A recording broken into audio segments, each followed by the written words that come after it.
Olá, boa tarde, seja muito bem-vindo a mais um programa Conversa de Mulheres. É uma alegria estarmos aqui sempre de segunda à sexta-feira, pontualmente. Que impressionante, impressionante. Mulheres pontuais. Exato. E sempre trazemos até si temas atuais e hoje até vou já dizer o tema, pode ser, só para ser diferente. Mitos e julgamentos acerca da maternidade e educação. Um bom tema. Um bom tema, porque isto, Mas se mesmo desse... assim, um bom tema, mas um tema assim muito... desafiante. Controverso. Desafiante, não é? Sim, sim. Muita coisa aqui para dizer e acreditamos que hoje vai ser um programa que vai ajudar não só aqueles que são pais, mães, mas às vezes aqui os avós, os tios, os professores, aqueles que lidam também diretamente com as crianças, não é? Portanto, vamos estar a falar sobre esse assunto. Então, acredito que vai ser aqui um programa muito interessante. Sim, sim. E só relembrar as nossas redes sociais e o canal Curiacos TV no YouTube. Programas completos consegue ver então através deste canal.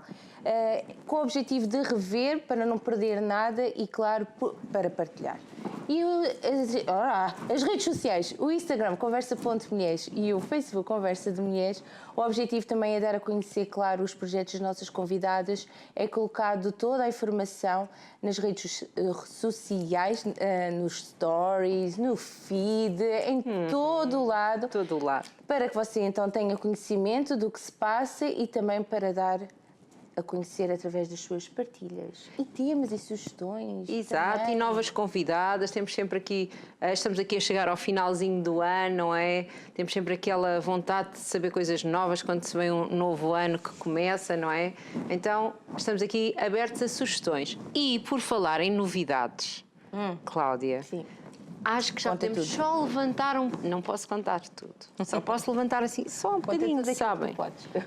Que a partir daqui, vamos dizer aqui do meio deste mês, próximo, esteja atento, porque vamos começar a ter aqui umas rúbricas que já gravámos com algumas das nossas convidadas sobre vários temas. Então acho que vai ser um momento muito interessante, vai criar aqui também algum dinamismo no nosso programa e vai-lhe permitir a si ter a informação depois um bocadinho mais organizada, quando for lá está para o nosso canal de YouTube, já fica aqui sobre um só tema, tem várias coisas. Imagino várias receitas, ou imagino vários exercícios, Ou imagino várias dicas.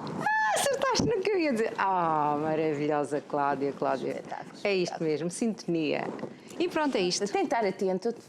Mais para perto da data vamos então referir. Sim. Não perca, né? Pronto, mas agora não vamos referir mais nada. Não, só vamos só passar um separador.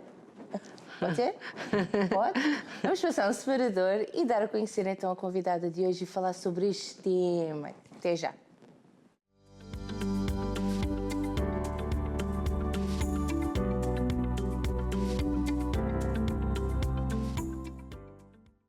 Cá estamos. Exatamente, para apresentar a nossa convidada. A nossa convidada Inês Nunes, seja muito bem-vinda. Obrigada. O nome do seu projeto? Então, Inês Nunes Psi dos Miúdos, no Instagram, onde partilho muitas coisas do meu trabalho, muitas dicas. Não há poções mágicas, como eu costumo dizer nesta questão da psicologia. Não é? Deveria haver. Como eu costumo dizer, não há varinhas mágicas que de repente o comportamento Perdi muda. a essência. Perdi a essência. E não é Devia haver possível. varinhas mágicas para várias coisas. Então. Para quase tudo, na realidade. Desaparecer barriga. Exato, olha, uma. Para teres, por exemplo, a casa arrumada. Ai, Era extraordinário. Era, não era? Sim. Mas não há varinhas mágicas Não para há. nada E na na vida. educação, Há mãos muito menos. mágicas. Há mãos mágicas. Com 10 duendinhos maravilhosos. Comportamentos que podemos alterar para que consigamos então chegar àquilo que pretendemos, mas sim, não há opções mágicas, fazemos o que podemos com aquilo que sabemos. É isso. E hoje vamos falar de um tema muito interessante. Sim. Mitos e julgamentos acerca da maternidade e educação. Mas gostávamos de conhecer a Inês primeiro, pode ser ou não? Pode. Eu só podia continuar, mas pronto, já me cortaste o raciocínio. Oh, meu Deus, Adeus. desculpa. Então vamos conhecê-la um bocadinho. Então, como é que era a Inês em pequenina? Então, começa logo aqui porque a minha infância foi um bocadinho diferente daquilo que é habitual, ou seja, habitual como quem diz. Eu cresci no Alentejo, portanto eu moro na margem sul, mas cresci no Alentejo, no Alto Alentejo, até aos meus 5 anos. Isto porque a minha mãe é educadora de infância e, como nós sabemos, no mundo da educação, andamos, portanto os professores são colocados muitas vezes longe de casa, com a casa às costas, e isso aconteceu. Portanto, eu tive até aos meus 5 anos na casa dos meus avós, e com a minha mãe, claro. O meu pai, como é da Marinha, vinha aos fins de semana, portanto, durante estes 5 anos. 2 pais com 2 profissões que exigem muito aqui de... Sim. Ou seja, mas muito dignos. Já tivemos com alguém da Marinha, não foi? Alguém? Sim. Eles são muitos. Sim, mas já tivemos várias... Na realidade já tivemos mais do que uma É espetacular. E, portanto, 2 profissões que exigem muito. E durante estes 5 anos tive mais no Alentejo. Tanto os meus avós paternos como os meus avós maternos são de lá. E é muito interessante porque eles moravam na mesma rua. Portanto, os meus avós paternos... Portanto, foi aí que os seus pais se conheceram? Eu acho que não. Não? Acho que não foi lá. Mas também não tenho certezas. Sim. Moravam na mesma rua, não é? Era muito interessante. Portanto, os meus avós paternos moravam no início da rua e os meus avós maternos no fim da rua. Portanto, primeira casa e penúltima casa. Ou seja, isso deu-me aqui uma bagagem muito grande do ponto de vista da infância. Apesar desta circunstância da minha mãe ter que estar a trabalhar no Alentejo, não é? E meu pai vir aos fins de semana. Mas foi muito interessante. Eu se tivesse que pensar assim, e penso muitas vezes na minha infância, eu acho que sou muito grata por tudo o que ela me deu, não é? O brincar na rua, o andar de bicicleta até ser de noite, porque lá nada se passa, não é? Portanto, há uma segurança grande, toda a gente se conhece e eu acho também, que... pelo menos podia andar na rua de um lado para o outro. De um lado para o outro. Estava sempre os avós aqui nas pontas. Exato, e isso acontecia, ou seja, até é muito rico nesse sentido e eu muitas vezes na minha página falo nisso, o poder dos avós, a importância dos avós, porque eu fui uma criança... E considero uma adulta muito feliz, mas pela infância que tive, ou seja, o almoçar com os avós paternos e o jantar com os avós maternos, isso permitia-nos... Eu fui muito próxima dos meus avós, portanto já não tenho os paternos, ainda tenho os maternos, mas foi sempre uma relação muito próxima. Acho que sou mesmo aquela neta querida dos avós, modéstia à parte, porque realmente foram 5 anos muito, muito fortes e que tenho muita experiência, até do ponto de vista dos animais, do ponto de vista da natureza, e eu acho que isso são coisas... O sujar, por exemplo, que é uma coisa que hoje em dia, ai meu Deus, estás sujo, não é? Antigamente era água, lava, está tudo bem, ou seja, corre, brinca, salta. E a verdade é que a água continua a lavar. Nós não temos tanto tempo para depois lavá-la, não é? Sim. Portanto, lavar aqui a roupa. Ou seja, são estas vivências que eu sinto que me tornaram e que me fizeram a pessoa que eu sou hoje. Portanto, há aqui uma felicidade muito grande do ponto de vista da infância e que mantive. Ou seja, ao fim dos 5 anos vim para a Margem Sul, depois iniciei no pré-escolar, se bem que já lá tinha feito 1 aninho, mas comecei a minha vida académica. Quando fala em infância é mesmo pequenina. Sim, até aos 5. Portanto, desde que nasci fui para lá com 1 mês até aos 5. E ainda frequentei lá 1 ano de pré-escolar. E, portanto, depois disto, mesmo quando eu volto, continuo a ir muito ao Alentejo. Os meus avós maternos ainda lá estão e há muitas raízes que estão lá. E se eu pensar nas minhas memórias de infância, são lá, não é? O cheiro das torradas no lume, a sopa feita no lume, quando nós estamos a chegar à terra, o cheiro do carvão, não é? Isto são memórias que ficam só pelo cheiro. Cheiro do carvão não é uma coisa... Significa que estamos a chegar ao outono e que já há ao inverno e que já há muita gente que faz lareira, não é? Pois, e é extraordinário, não é? E é muito bom. Eu disse do cheiro, só me lembro do cheiro de chegar ao Algarve. Quando que também é maravilhoso. Algarve, exatamente. E abrimos a janela, quando sai ali já da autoestrada, já cheira ali à maresia, aquela mistura já cheira a Alentejo. Pronto, não saber que o carvão que associava. Sim, era logo. Ou seja, ainda estamos a meia hora da terra dos meus avós e já sentimos o cheiro e dizemos, já estamos no Alentejo. Já estão lareiras acesas, não é? Então, é extraordinário. Pensava ser o quê? Sonhava ser o quê? Muito, essa pergunta é sempre aquela que eu tenho a resposta na ponta da língua. Educadora de infância até muito tarde. Desde que era o que a mãe fazia, não é? Porque era o que a minha mãe fazia. Também tenho algumas professoras a nível de família, mas aqui a minha mãe foi... Eu ia muitas vezes para a escola dela. Ainda hoje, eu a trabalhar em escola, eu adoro o cheiro da sopa da escola. E portanto, o material... Cheiro da sopa da escola. Dizemos logo, olha, já está na hora do almoço. E os materiais e tudo, ou seja, sempre me fascinam muito este contexto escolar. Para mim, o cheiro de escola tem a ver com o cheiro dos cadernos. Sim. Não, e de outras coisas. Não, mas para mim só penso nas... Tem o cheiro dos cadernos, que hoje os cadernos não cheiram à mesma Já não é coisa. igual. Ainda ontem tinha um caderno novo do meu filho, estava a cheirá-lo e dizia, Ai, com o caderno já não cheira. Se calhar para ele um dia vai cheirar, para nós é que já passou. Pois, já não cheira ali. Mas foi sempre o que eu quis. Portanto, na altura, quando me perguntavam, e eu sentia isso, era educadora de infância. Então, porque a sua mãe mostrava que também tinha Que era uma coisa muito boa. Yeah. Sim, excepto aquela parte de não é seguro, não é? E nós ainda temos, hoje em dia pode ser um mito, mas a verdade é que por o que a minha mãe passou, no sentido de andar com a casa às costas e tudo mais... Não é um mito. Não é um mito, Se calhar é uma não realidade. É um mito para os educadores de infância, porque hoje estamos a viver o tempo em que ou não há lugares, não é? Sim, nem para as educadoras, nem para os professores. Sim, portanto, ou não há lugares. A educação está muito difícil portanto, agora houve-se a falta de professores, mas as pessoas continuam a andar com a casa às costas. E é uma área tão importante. Eu digo sempre que, e sou psicóloga, mas digo sempre isto, e trabalho em escola, nós passemos advogados, passemos médicos, passemos qualquer profissão, nós tivemos que saber aprender a ler, aprender a brincar. Isso aprende-se na escola, não é?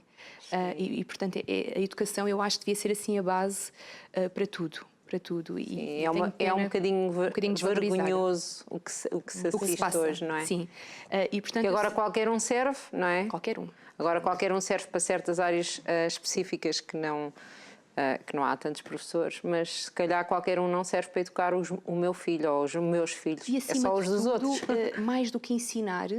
É nós termos a consciência que para trabalharmos com crianças não basta ensinar. Eu para estar com crianças numa escola não basta ser psicóloga. Aliás, saber, porque o que é exigido é saber, ter o curso. Exato. E a mas empatia. Depois tem que se saber ensinar e depois ainda tem que se ter a empatia. E primeiro saber o que é ser criança. Que há muita gente que não sabe o que é ser criança hoje em dia. E isso acaba por influenciar muito este contexto, não é? A empatia, eu compreender aquela criança naquele todo. Ela teve aquele comportamento, mas porquê? Não é? O percebermos a criança para além do comportamento que ela demonstra. Portanto, neste sentido, só para ir ao encontro da vossa questão, por eu ter assistido isto, da minha mãe de ter andado de casa em casa, não é? De casa em casa, no fundo é um bocadinho, e com a mala às costas, pensei 3 vezes... Mas quando ficou mais crescida e teve consciência das coisas. E a minha mãe também depois, obviamente, quando nós passamos por uma coisa não queremos que os nossos filhos acabam por passar, não é? Mas a verdade é que fui parar à escola na mesma, portanto, não nessa profissão, noutra, e estou muito orgulhosa e muito contente com o meu percurso. E ainda porque falámos de infância e porque temos aqui também uma foto sua, salvo seja, das coisas que posta no seu Instagram. Infância, porquê é que é assim tão importante a infância? As pessoas às vezes dizem, e é o que estamos a ver, não é? O que acontece na infância não fica na infância? E não fica. Eu costumo dar um exemplo muito, muito concreto. Quando um adulto procura terapia por algum motivo, não importa o qual, muitas vezes o que é que nós começamos logo a trabalhar em terapia? Quem trabalha com adultos? A infância, porque muitas vezes são aquelas gavetas que estão mal arrumadas lá atrás, são situações que aconteceram na infância que nos marcaram tanto e que depois têm um impacto muito grande na vida adulta. Pela positiva ou pela negativa? Ou pela negativa. Quando refere as desarrumadas, são só as que foram negativas? Ou às vezes até há coisas positivas que estão ficaram mal arrumadas? Exatamente, ou seja, é arrumar tudo, o positivo e o negativo, ir lá atrás, arrumar tudo nas gavetinhas, como eu costumo dizer, para conseguirmos seguir uma vida plena. E não tenho dúvidas absolutamente nenhumas que o que se passa na infância não fica na infância. Aliás, até houve um movimento sobre isso.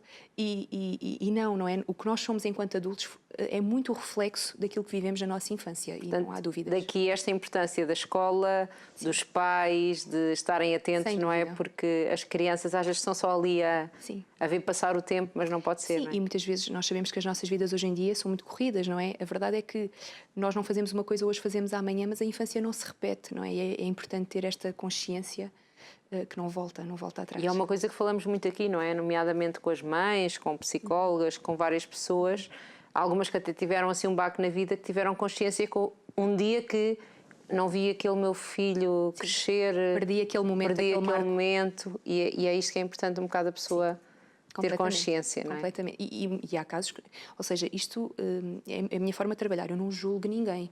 Eu gosto é de consciencializar sobre as coisas, não é? Há pessoa tomar decisões conscientes, por exemplo, temos muitas mulheres que trabalham por turnos. É óbvio que perdem imensas coisas, ou que têm vidas muito exigentes, ou o que seja, não é? Portanto, isso nem sequer está em causa. Mas se calhar se não o tiverem, também não põem comida na mesa. Não põem comida na mesa, e por isso é que eu digo isto muito aos pais, não façam uma punição de você, principalmente às mães, não façam uma autopunição vossa. Vocês estão a fazer o melhor que sabem que aquilo que têm e alguém tem que pôr comida na mesa, não é? Às vezes as mães dizem muito isso, ai, a minha vida, está tudo bem, é normal errar, é normal esquecer de coisas, é normal, não é? Faz parte.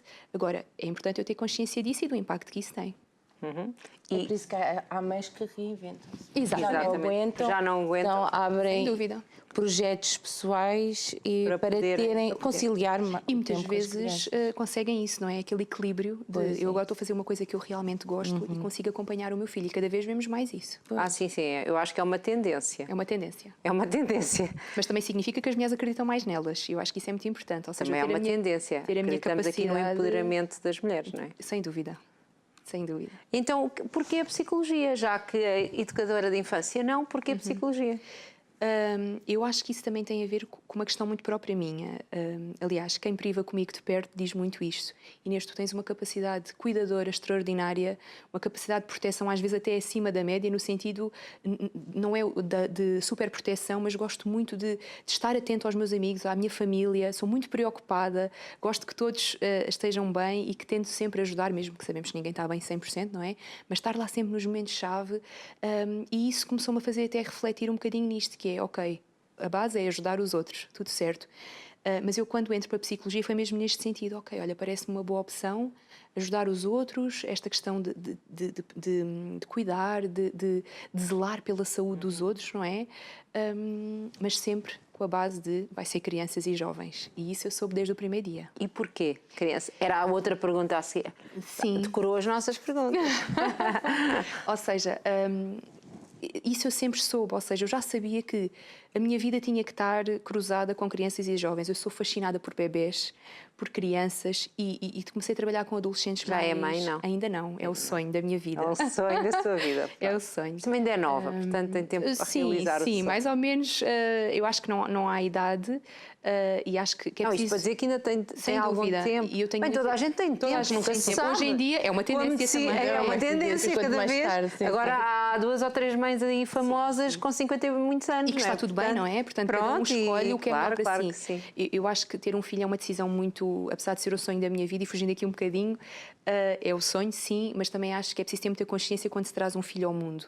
E essa é a minha maior premissa, ou seja, não há momentos certos para nada, mas quando chegar à hora há de vir e será assim mesmo Claro. um sonho.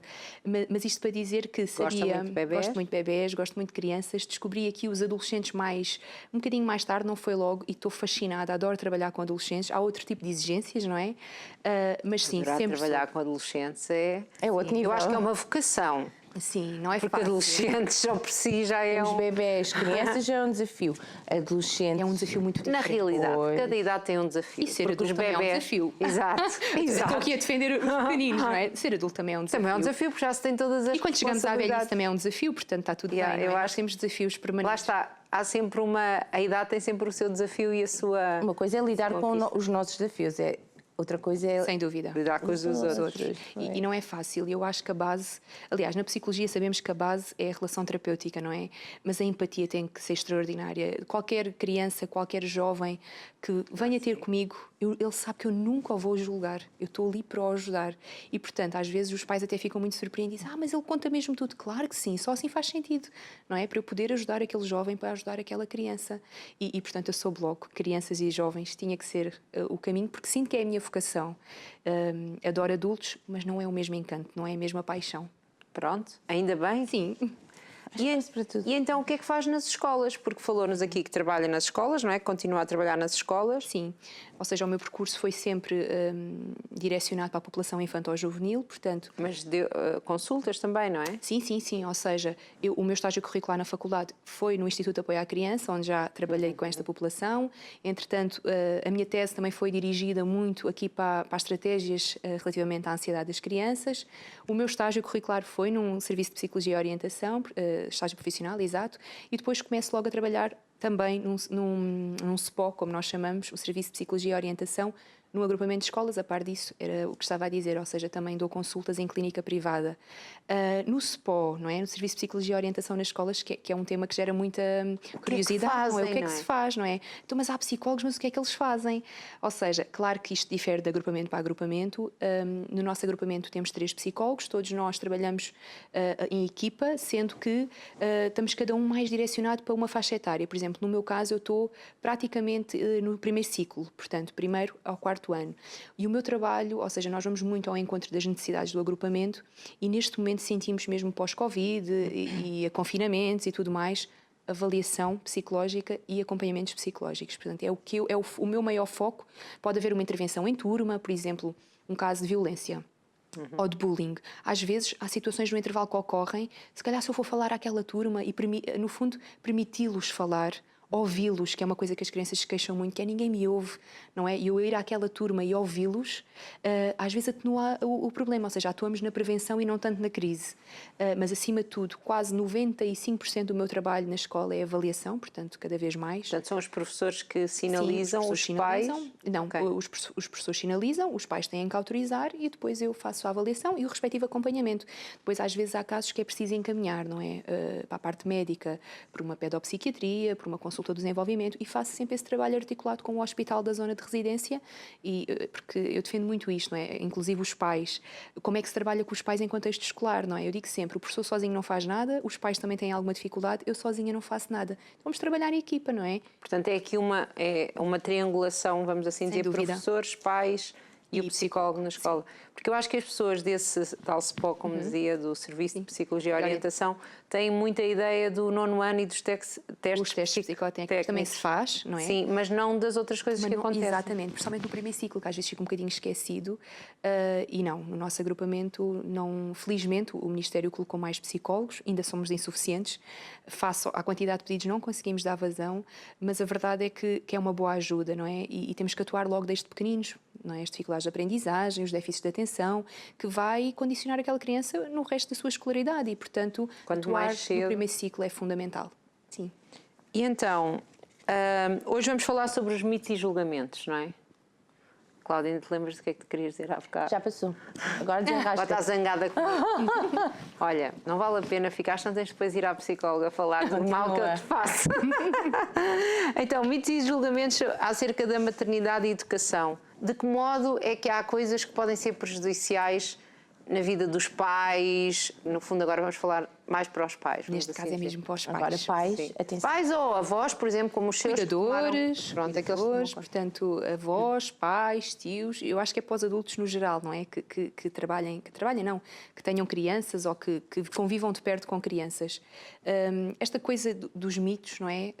Que estão muito enraizados na sociedade e que eu acho, e agradeço-vos por isso, ou seja, termos um tempo de antena em que se fale realmente disto, que eu acho que é fundamental, porque há muita coisa que nós ouvimos e que prejudica, tem um impacto muito forte na saúde mental dos pais e alguns mitos específicos nas mães, especificamente nas mães, obviamente. Porque logo começa por todas as pessoas acharem que os pais são perfeitos e têm que fazer tudo certo. Começa logo por aí, não é? Acharmos que os pais têm que ser perfeitos. Não há. Não podem errar, não podem falhar. Não existe pais perfeitos, como não há filhos perfeitos, não é? Exato, como não há vidas perfeitas, famílias perfeitas, não é? Nada é perfeito. Exatamente. Até temos, olha aqui, pais perfeitos não são reais, pais reais não são perfeitos. Exatamente.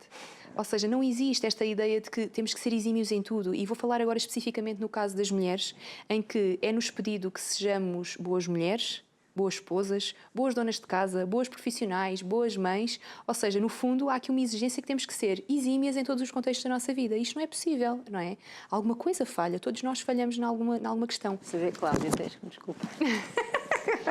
E há um impacto extremamente grande na saúde mental dos pais quando... porque depois o que eu sinto, não é? E mesmo falando com colegas de trabalho, qualquer pessoa tem alguma coisa a dizer. Há temas que nós não nos metemos naqueles caminhos, sim, mas no que toca à educação e na maternidade, alguém tem sempre aquela opinião, é fogo, aquele bitite que ninguém pediu, não é? Aquele bitite que ninguém pediu, não é muito bom. E acontece, não é? E as pessoas ficam muito constrangidas, muitas vezes não sabemos o que responder. E queria dizer também que quando eu falo aqui em sociedade, não é? Quando dizemos estes mitos da sociedade, muitas vezes é a própria família. não é? E que já vemos e que depois são pessoas que se tomam em consideração, não é? A mãe da mãe do filho, não é? No caso, a avó. O objetivo é sempre ajudar. Mas há certas coisas que não ajudam. E depois é isso, ou seja, nas minhas consultas de orientação parental, muitas vezes, claro que o foco é sempre a criança, mas as mães e os pais acabam muito por desabafar isto. Houve assim, e choram, não é? E com razão, porque ficou lá atrás, mais uma vez, quando o meu filho era pequenino, disseram-me isto. E eu ainda hoje não consigo superar muito bem isto. E não é fácil, não é fácil. Eu acho que é preciso mesmo desmistificar estas questões, até para quem está depois também lá em casa, sinta que, ok, isto é mesmo um mito, não são coisas da minha cabeça, não tenho que valorizar isto que me dizem. Porque também tem aqui estas consultas desviando, mas indo no assunto que é da orientação parental. Sim. O que é isto? Porquê é que as pessoas a procuram? Sim, ou seja, o meu trabalho ao nível da orientação parental abrange aqui várias questões, ou seja, no fundo os pais quando me procuram estratégias para lidar com alguma coisa face aos filhos, ou até mesmo face a eles próprios. Birras, medos, passa-se qualquer coisa na escola, o que é que eu faço? Ou seja, é tal e qual como o próprio nome indica, não é? A orientação parental. E o que eu digo sempre quando recebo os pais na primeira consulta este é um espaço em que vocês podem estar 100% à vontade, podem dizer aquilo que vocês quiserem, quem está deste lado vai-vos sempre acolher. E, portanto, para os pais sentirem mesmo que não, esta pessoa, não é, que é técnica, está aqui para mim. Consegue, ou seja, de uma forma técnica, ou seja, não é uma conversa de amigos, porque isso temos nós no café ou em família. E a pessoa não está, eu acho que o facto da pessoa não estar emocionalmente envolvida, ser uma pessoa fora, não é? Sim. Isenta. Exatamente, e com o conhecimento científico, que é muito importante. Ajuda muito. Ajuda muito e dá uma segurança muito grande aos pais. Portanto, este é um tema recorrente nas minhas consultas. Muitas vezes não é o foco, como eu digo, mas bate sempre lá. Disseram-me isto, ouvi isto, pus-me em causa, não é? Há aqui um impacto muito grande. Então, nós vamos começar por pais não acreditem se vos disserem. Ora, pois, não acreditem, não. Não acreditem porque é mentira. Nós não temos todos os que nos enviam, mas vamos falando. Portanto, atenção, não acreditem, não é? Não acreditem. É um mito. As pessoas falam, mas não é porque funcionou com outros que agora funciona com este. Até porque não há varinhas mágicas. Funciona com um, não funciona Podemos com começar com um assim e vamos comentando. Sim, o colo vicia. Este é um clássico, não é? O colo vicia. É como a cafeína e o chocolate. Ouvimos muito, não é? O colo vicia. Mas a cafeína e o chocolate vicia. E ouvimos muito e é uma questão que mexe realmente com as mães, principalmente, e com os pais também. O colo vicia. Portanto, começamos logo por... Qual foi o primeiro colo do bebê? Foi o útero da mãe, não é? Ele era alimentado por lá, ele estava protegido, estava seguro. Quando o bebê nasce... nós adultos, não é? Nós pais, temos que garantir que essas necessidades continuam a ser prestadas, não é? Ou seja, o colo não vicia, o colo é uma necessidade daquele bebê, daquela criança, e nós sabemos, portanto, a ciência comprova isso, o contacto pele a pele, o colo tem muitos benefícios, não é? Não há, terapêuticos na relação do vínculo entre pais e filhos, por exemplo, no desenvolvimento cerebral, que muitas vezes é esquecido, portanto, temos uma criança no desenvolvimento cerebral. Exatamente, ou seja, ele esteve na nossa barriga, ele nasce, há uma continuação, aquele colo, aquele conforto. Portanto, o colo não vicia, o colo é uma necessidade, não é? Hoje vai uma criança. Muito vai para o colo. E eu costumo dizer muito isto também na minha prática, que é, eu nunca vi ninguém de 15, 16 anos, 30 anos ao colo. Nós, quando vamos na rua, vemos alguém ao colo. Eu nunca vi. Agora, já vi pessoas de 20, 30, 40, 50, 70, 80 a dizer tenho muitas saudades do colo da minha avó, ou tenho muitas saudades do colo do meu avô, ou do meu pai que já faleceu, ou da minha mãe. Então, se isso é uma coisa que nos dá saudade, porquê é que temos que punir aqui quase o colo às crianças? E logo no princípio, não é? Quando são bebés, exatamente, não é? Porque queremos falar à minha mãe que é mais pequena. Isso vem logo muito aqui da gestão. Exatamente. Tem que ser com um sofá pelo meio, Cláudia. Eu acho que é a técnica. Tem muito aqui da gestão de expectativas do adulto, não é? Nós queremos logo que eles façam logo tudo, sejam muito autónomos, mas eles são pequeninos, não é? Eu lembro-me tão bem de alguém me dizer vai passar tão rápido, depois vais ter tantas saudades do... E esse é o impacto. Não digam que o colo vicia, porque o colo não vicia. O colo é uma necessidade, é um apego. E então, outro. Não se deve dar mimo a mais. Também ouvimos muito o mimo. Ai, aquela criança tem mimo a mais. O problema dela é mimo a mais. Por causa das birras. Por exemplo, ou não. Então. Por exemplo, ou porque tem uma ideia muito fixa às vezes, não é? Sim, nós ouvimos muito. O problema daquela criança é que ela tem mimo a mais. Eu pergunto-me, enquanto psicóloga, mas também enquanto Inês, fora a profissão, o que é mimo a mais? a mim preocupa-me o que é um mimo a menos, não é? Eu ouvi há pouco tempo, ouvi uma frase que me marcou mesmo, que foi as pessoas que estão nas prisões, de certeza que não tiveram mimo a mais. É a solidão que nos faz mal, que nos faz adoecer mentalmente e fisicamente. Desta semana ouvi alguém que falou isso, que morreu a mãe muito nova e que disse isso. Se a minha mãe não tivesse morrido, eu não me tinha feito tantos disparates e não estava aqui neste sítio hoje. Ou seja, o que é isto do mimo a mais? É importante o mimo, é importante o apego, é importante a conexão. Não é? Não há mimo a mais. Agora, podemos fazer aqui um paralelismo com as birras, não é? Que às vezes associa-se muito. Ele faz uma birra porque aquilo é mimo a mais. Ou, como até vou aqui passar um bocadinho, a criança faz birras porque é mal educada. Não. Isto é outro mito. Eu ouço muito. A criança faz birras porque é mal educada. Estamos a pôr o poder nos pais. Sim, portanto, os pais é que educaram mal a criança. Os pais é que educaram muito mal a criança. As pessoas têm que perceber o que é uma birra, que é logo o ponto. O que é uma birra, não é? É uma explosão emocional, não é fruto de uma imaturidade neurológica, ou seja, o cérebro da criança está em desenvolvimento e ela não tem estratégias nem capacidade de se autorregular emocionalmente sozinha.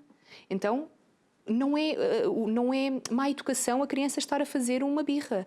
Nós temos, enquanto adultos, perceber que é expectável da infância que uma criança... É normal uma criança fazer uma birra. E, portanto, claro que isso depois parte muito da capacidade que nós temos de lidar com ela, não é? A primeira parte é logo perceber isto, não é? Que a birra faz parte da infância, é expectável que aconteça. Começam logo a dizer, a birra dos 2 anos. E dos 4. Sim. Ainda mais. Sim. E depois até nos adolescentes, aquilo é birra, levaste poucas. Nós fazemos birras. Nós fazemos birras. Eu costumo dizer isto, nós vamos no trânsito e quando está tudo a reclamar uns com os outros, não sabemos reagir à frustração, não sabemos lidar com a frustração, isso é uma birra. Quando batemos a porta de casa porque estamos zangados com qualquer coisa, isso é uma birra. Não, é um mau feitio.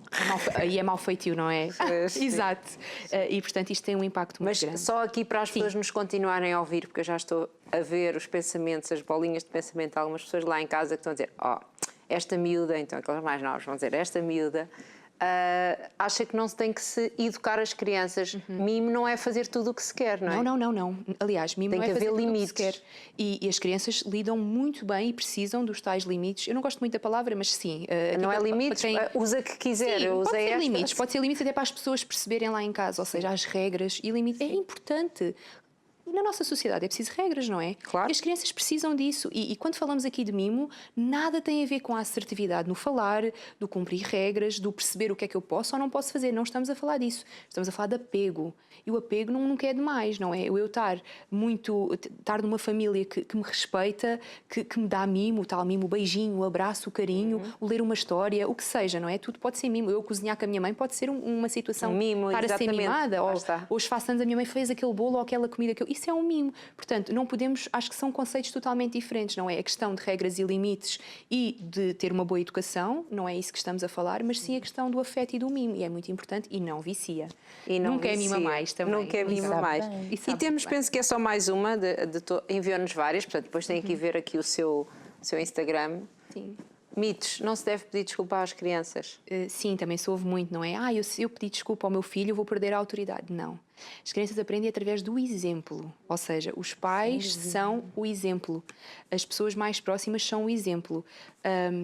Portanto, eu pedir desculpa ao meu filho quando eu realmente percebo que errei, eu estou exatamente a ensiná-lo. Se enganou, não é? Porque às vezes enganamos e está tudo bem.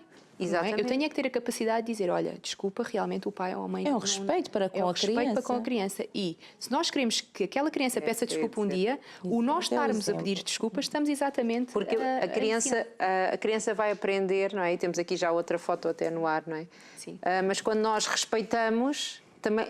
Quando nós os respeitamos, estamos a ensiná-los também a respeitar os outros. Exatamente. E é muito isto, ou seja... O melhor presente que damos, não é? Às crianças, sim. E faz toda a diferença na vida delas, não é? O pedir desculpa é uma coisa muito importante. Eu não vejo muitos adultos a conseguirem ter a capacidade de pedirem desculpa. E isso passa automaticamente, e é uma coisa que fomentamos muito em escola, não é? O obrigada, o bom dia, o boa tarde, mas o pedir desculpa também é muito importante. Por acaso, esse do bom dia, acho que já disse aqui que o meu filho é um bocadinho envergonhado. Não sei se irá mudar.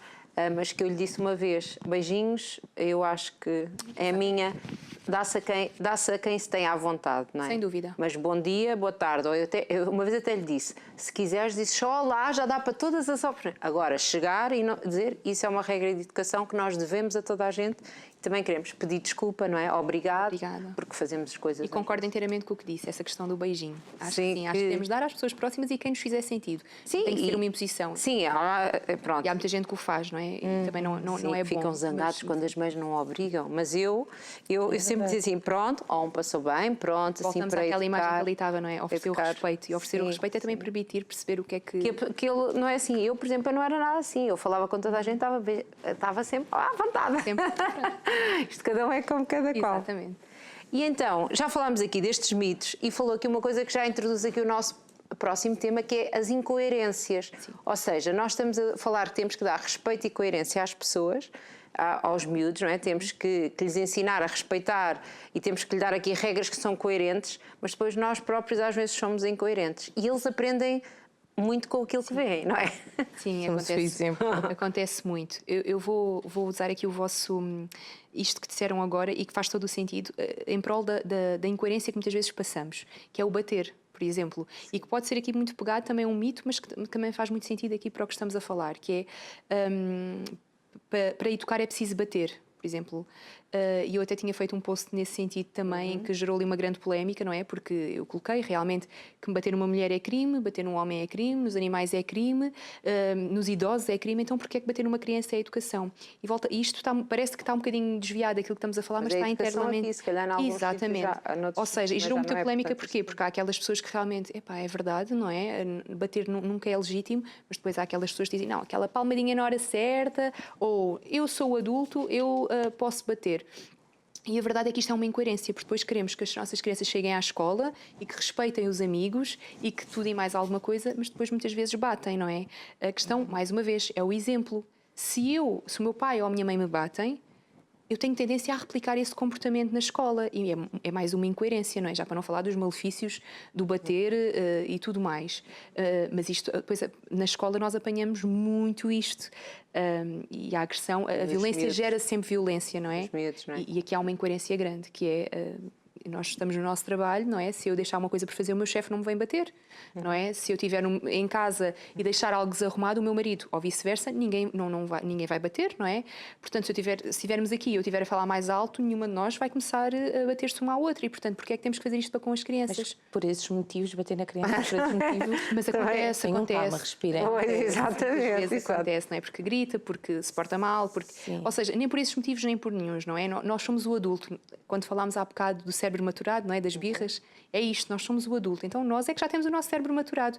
E entra muito aqui as incoerências, sim, isto é uma incoerência. E então já mostrámos aqui a apresentação das incoerências e podemos agora mostrar algumas, porque tem aqui umas frases, algumas bastante interessantes. Sim, não é? sim. Tu és grande, já deverias ser mais independente, diz o pai, enquanto a sua esposa lhe passa a ferro a roupa de trabalho. Eu não vou comentar. Não vais comentar, exato. Isto é a nossa convidada, é que diz, nós não somos muito queridas. Temos mais. Que achámos aqui muita piada porque realmente faz aqui um bocadinho as pessoas pensar, obriga as pessoas um bocadinho a pensarem. Tens que me cumprimentar com um beijo, cá estava, não é? Diz a tia, que vê o sobrinho raramente, mas que nem saúda aos vizinhos. Nem diz olá aos vizinhos. Mas Há que pensar. não é? Portanto, lá está, temos muito que ser o exemplo. Um minuto para pensar nisso. Temos que ser o exemplo. E não podemos exigir dos miúdos aquilo que nós não fazemos, que eu acho que também é aqui uma questão importante. Tens que ouvir quando falam contigo. Diz a avó. O avô. O avô que prepara carne para o almoço do genro vegetariano. Porque o genro devia comer carne, não é? E o avô não o ouviu. Sim, sim. Mas nós queremos muito que as crianças nos ouçam. Mas é verdade, e há bocado dizia que as crianças querem muito ser ouvidas e é mesmo verdade, não é? Sim. Querem muito que lhes dizer aquilo que eles sentem. E às vezes nós achamos que não é importante. Tanto em partes positivas como em partes negativas, eles só precisam de alguém que os ouça. E eu sinto isso diariamente. Isto agora também é muito... Há umas que são. E nós não pusemos todas, pronto. Não tens que emprestar o brinquedo ao teu amigo, não sejas egoísta. Diz o tio. Que não empresta o carro nem essa mulher. Pois, porque é o seu brinquedo. Só que agora era conduz mal. Pronto, se calhar não empresta porque a mulher não tem carta. É só por isso. Não tem carta, como é que vai? Sim. Não é não. E tu tens que entender isso. Diz a sogra que não entende que tem que ligar antes de aparecer. A Cláudia até fica envergonhada só de ler. É só estar a ler. É engraçado. É engraçado. Faz aqui um bocadinho estas coisas que pensar, não é? Ou seja, a ideia é essa, não é? O meu trabalho também muito no Instagram é muito nesta linha. Pôr as pessoas um bocadinho a pensar, não é? Refletir, ou seja, não só prestar aqui um apoio e tudo mais, não é? Aqui em dicas e situações destas, mas acima de tudo fazer as pessoas refletirem. E às vezes é nestas coisas, quando nós damos de chapa com aquilo, realmente é mesmo verdade. E eu acho que estes seus posts, tem estes e tem outros, não é? Fazem um bocadinho a pessoa pensar o que é que eu estou a dar de exemplo, não é? Principalmente nós, digo nós, porque eu e a Cláudia temos filhos, não é? Que estamos tão perto deles e que lá está, mesmo sem a gente ver, eles estão a olhar para nós e a ver como é que nós fazemos. Como é que nós tratamos o outro, como é que nós tratamos... É tudo replicado, tudo. Sim. Eles são esponjas, como eu costumo dizer. Eles, principalmente na primeira infância, não é? Aquilo é... Não há filtro. E absorvem tudo a uma velocidade estonteante. E, portanto, tudo o que nós fazemos é certo e sabido que eles vão replicar. Eu às vezes costumo dizer que os miúdos, até mesmo fora do tempo de sessão, de consulta, eles contam tudo o que se passa em casa. Tudo, tudo, tudo. E depois é muito engraçado, porque se me cruzo com algum pai ou alguma mãe, começo-me a pensar, o que o miúdo me disse. Ou seja, eles contam mesmo, não há filtro. Eles contam tudo, tudo, tudo. Quando têm à vontade, Eles não têm mal nenhum. Não há maldade. Não há maldade. E isto é que é o interessante para mim das crianças, não é? Esta genuidade, esta para eles é a vida normal, não é? Normal. É o normal, eles não têm ainda a consciência se aquilo que eles vivem é certo ou errado, ou bom ou mau, ou como é que é visto, eles contam como é. Tal e qual, sem filtro. E pronto. Crianças. Ricas crianças. Temos de nos portar bem. Temos que nos portar bem.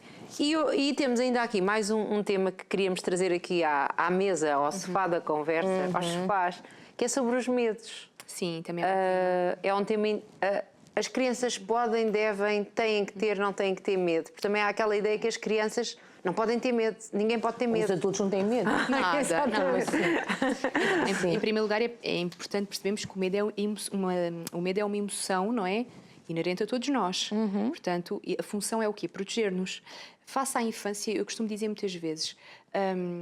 os medos muitas vezes são passageiros, ou seja, há medos característicos para cada faixa etária, que não vamos estar agora de faixa em faixa, porque realmente é muito e também não temos muito tempo, mas não, já ou temos seja, quase, isto corre, o tempo ou seja, o que é importante dizer aqui face aos medos é que maioritariamente eles são passageiros. Agora, quando há aqui um impacto grande, uma intensidade e uma frequência que afeta a vida da criança, aí é importante procurar ajuda. E temos aqui algumas imagens também para ajudar as pessoas como é que lidam com isto, não é? Sim, porque às vezes também há pais que depois ficam com medo de lidar com os medos. E esse é um tema que muitas vezes também aparece em consulta de orientação parental, ou seja, o meu filho está-se a passar isto com ele, o que é que eu faço agora, não é?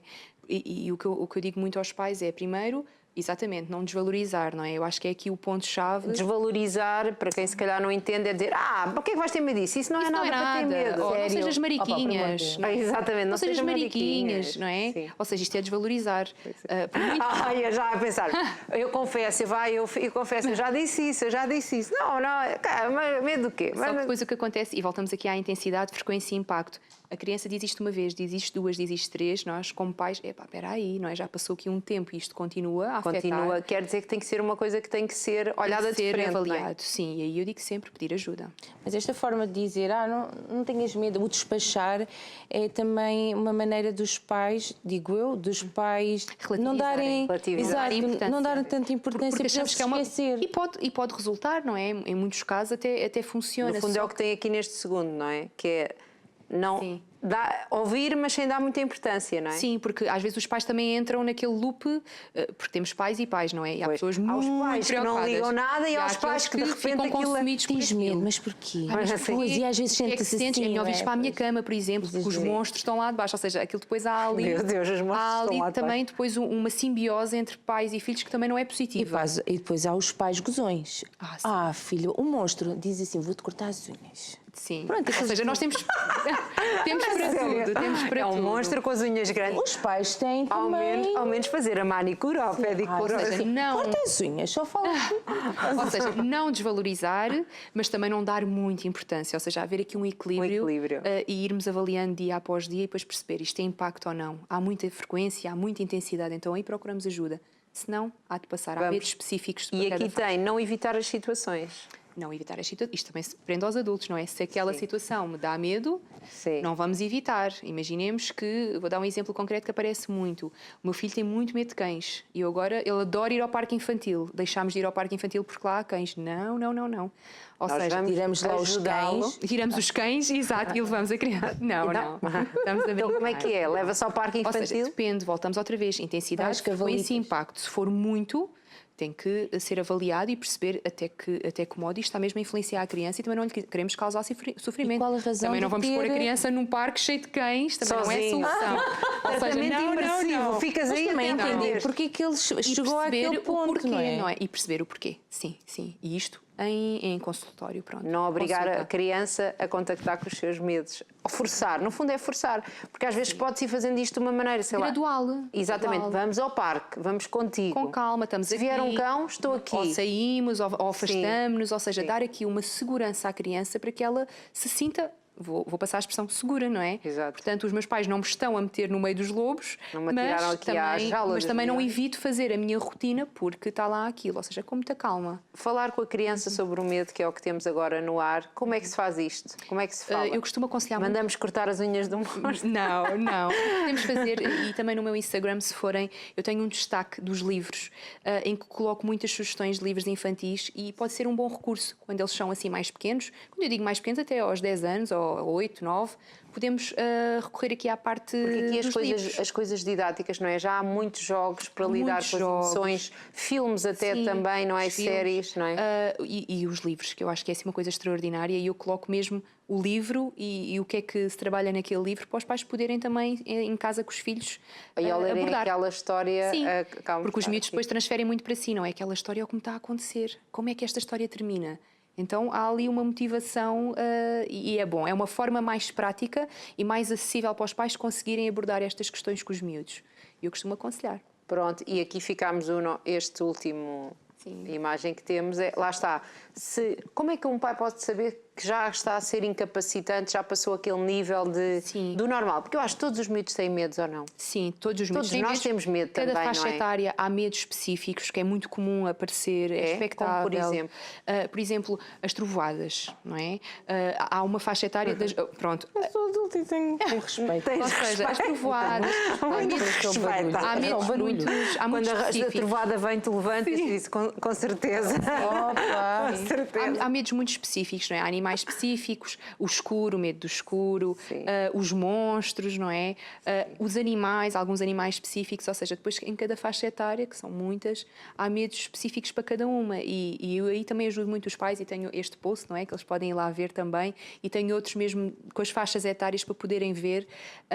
Quais são os medos das idades? Expectáveis em cada idade, ou seja, é normal. Agora, se passar, estavam a perguntar essa questão, não é? Como é que eu, enquanto mãe, enquanto pai, percebo que já passou aquela linha? Como é que, porque a doutora Inês disse assim, Inês, chamei-lhe nome, eu e os nomes, fico sempre comentando na chamada nome, disse, ok, não vamos valorizar muito, não vamos desvalorizar, vamos encontrar um equilíbrio. Mas depois também nos disse assim, encontramos o equilíbrio, mas temos que perceber quando é que tem que ir pedir uma ajuda externa que nós já não estamos a conseguir. Exatamente isto, quando, ou seja, o impacto, interferência e intensidade. Se a criança está sempre a falar naquilo, se aquilo está permanentemente, por exemplo, estava-me a lembrar agora do dormir sozinho ou os monstros debaixo da cama, não é? Passa um dia, passa 2, passa 3, passa um mês, passa 2 e isto continua, calma lá. Vamos tentar perceber o que é que se está aqui a passar e procuramos ajuda e, obviamente, com os pais também fazemos esse trabalho. Mas é isto, ou seja, impacto, interferência e intensidade. Quando é muito, então vamos procurar ajuda. E quando já não permite a criança levar quase que uma vida normal, ou seja está sempre a limitar por isto. Exatamente, isso impacta a vida da criança. criança. Ela deixa de fazer algum tipo de rotina porque tem medo daquela situação específica. Ela tem uma interferência porque ela não quer... Uma coisa que ela fazia sempre, de repente, não quer fazer porque tem medo daquilo. E aí impacta, não é? E isso pode acontecer por alguma outra situação externa que esteja a acontecer? Pode acontecer ou não. Ou seja, sim, a ideia é tentarmos perceber sempre a causa e trabalhar nessa causa e ajudar a criança depois a fazer aqui uma desensibilização, não é? Desse medo, sempre aqui articulados com os pais. Ou seja, trabalhamos em consulta, mas sempre aqui também com os pais, porque são as pessoas que passam mais tempo com a criança e, portanto, fazemos aqui um trabalho... Por isso é que eu digo, claro que não é valorizar, porque sabemos que aos 2 anos é típico aquele medo. Ok, vamos deixar passar aqui um tempinho. Agora, se virmos que passou imenso tempo e isto continua a afetar muito a criança, então vamos procurar ajuda. Mas isto é nos medos como outra coisa qualquer, está bem? Seja em situações de comportamento específicas, tudo o que nós sentimos no nosso filho, calma lá que isto já não é normal, entre aspas. Não gosto muito da palavra normal, porque o que é isto do normal? Mas nós sentimos isso, há aqui qualquer coisa que não está bem, então procuramos ajuda. É preferível pedir e depois, olha, até as coisas, estar tudo dentro do que é expectável, do que não fazer. E só agora para ajudar, e aquelas pessoas que acham sempre que alguma coisa não está bem, que sabem e já conhecem que em si próprias são assim, isto está sempre mal, isto de certeza que está aqui, terapia. Também há as pessoas... Terapia para os adultos, não é? Também Como eu costumo dizer, não há atalhos, não há adultos. atalhos, não é? Porque depois passamos isso para os miúdos. E, portanto, aí não há atalhos. E acontece muito nas consultas de orientação parental, eu ter mães e pais que chegam, em que, à medida que a consulta vai desenrolando, eu percebo nitidamente que quem precisa de ajuda não é aquela criança, é aquele pai. Na realidade, a criança está a ser o espelho daquilo que vê o pai ou a mãe fazer, exatamente. não é? Eu aí também sou muito clara, de uma forma muito empática e muito querida, não é? Muito querida, até fez assim. Sim, e olha muito querida. Digo isto, ou seja, é importante procurar ajuda, não é? Nós só conseguimos que os nossos filhos estejam bem se os pais também tiverem, e 99% são os próprios a dizer: eu só precisava de alguém que me dissesse isto porque eu já sentia. E, portanto, sim, acontece. E depois muito. tem ajuda também consigo ou depois Não, vai? depois eu encaminho ou então a pessoa procura um colega para trabalhar na parte adulta, portanto, nesta questão que Mesmo leva lá. já não na orientação parental, mas na parte de psicologia. Acompanhamento mesmo. psicológico, sim. Uma coisa não invalida a outra, ou seja, eu posso continuar a ter orientação parental no sentido de estratégias para o meu filho, mas eu saber que aquela mãe ou que aquele pai já está encaminhado porque precisa, já é aqui um meio caminho andado até para a pessoa ficar bem. E estamos mesmo a terminar. Olha, Está tudo a pensar nisto. julgamentos. Exatamente, está tudo a pensar nisso. O que é que as pessoas podem encontrar nas suas páginas? Como é que a podem contactar? Então, podem me contactar por e-mail, por mensagem privada, eu também no meu... Se quiser falar para esta câmera no meu aqui, Instagram, que é sua, tenho, só para si. Sim, também tenho o e-mail, tenho tudo o que... Ou seja, sou muito acessível nesse aspecto. Mensagem privada, tenho o link do WhatsApp profissional que vai logo ter à minha caixa do WhatsApp. Portanto, há todos os caminhos abertos para chegarem até mim. Tudo sou muito disponível. Às vezes demora um bocadinho de tempo a responder, mas isto, ossos do ofício. Mas respondo sempre, ninguém fica sem resposta. O que é que podem esperar? Muito isto, ou seja, muita reflexão, muita ajuda, porque eu acho que os pais precisam disto, não é? Às vezes há posts que eu faço que as mães e os pais dizem: eu só precisava de ler isto hoje. Ou seja, há aqui um empoderamento também aos pais de perceberem que não há pais perfeitos, como falámos há bocado, há pais reais e reais é falhar, não é? Faz parte do caminho e portanto é muito isto, este apoio e acima de tudo é o que eu digo sempre: eu estou à distância de um clique, portanto qualquer coisa que precisem, alguma dúvida, que acontece muito, então nesta altura da entrada na escola eu recebi tantas mensagens de: o meu filho está a fazer isto, é normal, Inês, isto está a acontecer. Ou seja, calma, eu leio, respondo sempre às pessoas e é isto, ou seja, não há... é à distância de uma mensagem, como eu costumo dizer, e estou sempre disponível para o que as pessoas precisarem, claro. Muito bem, não é? Isto é para trazer calma aos pais, não é? Porque pais não há perfeitos, não há. Eu acho que a Inês trouxe aqui também a nós, que está cada uma a pensar com o seu balãozinho do pensamento, que ainda bem que não sai na televisão, não é? Eu nunca transmiti o medo que eu tenho da trovoada. Eu digo: olha que giro, olha este barulho. Estamos a tirar fotografias. Olha aqui para a cama e a garra também. Que chique, estamos a tirar fotografias. Olha os desenhos que faz no seu... Ai, Jesus, que lindo. Isto é muito bom, foi um prazer recebê-la, Inês. Obrigada, adorei. Acho que é importante e queria-vos agradecer isso, não é? Este tempo de antena para falarmos de algo que não é muito falado e que eu acho que é essencial para os pais, em prol das crianças e em prol da saúde mental, que eu acho que é o mais importante. E está super mais convidada para voltar outras vezes, se quiser falarmos de outros assuntos. Obrigada. Nós aguardamos a resposta. Ok. Obrigada. Até uma próxima. Obrigada. E nós vamos embora. Gostou ou não gostou? Agora está tudo a pensar. Tudo a pensar. Ai, o tio para que trás. vai emprestar o carro O tio que não empresta o carro à mulher, mas quer que o filho empreste o brinquedo ao outro. E o sogro que vai deixar de fazer carninha. Exato, para o genro que é vegetariano, essas coisas todas. Foi bastante interessante. E mais alguma coisa que queira saber sobre este tema, tem de entrar em contato com a nossa convidada. Exatamente, já sabe, nas nossas redes sociais tem acesso também, sempre identificamos as nossas convidadas, portanto, pode entrar em contacto direto, tirar todas as dúvidas e quem sabe ainda dar também mais umas destas larachas, entre aspas, e depois, quem sabe, a doutora Inês posta também nas suas redes, olha, mais umas ideias destas coisas que se fazem ou não se fazem. E isto é um programa para rever e para partilhar. Estará disponível daqui a 14 dias através do YouTube canal Curiacos TV. E nós contamos consigo no próximo programa Conversa de Mulheres pelas 15 horas. Aqui, na Curiacos TV, de segunda a sexta. Um beijinho, portem-se bem e pensem nisto, pá.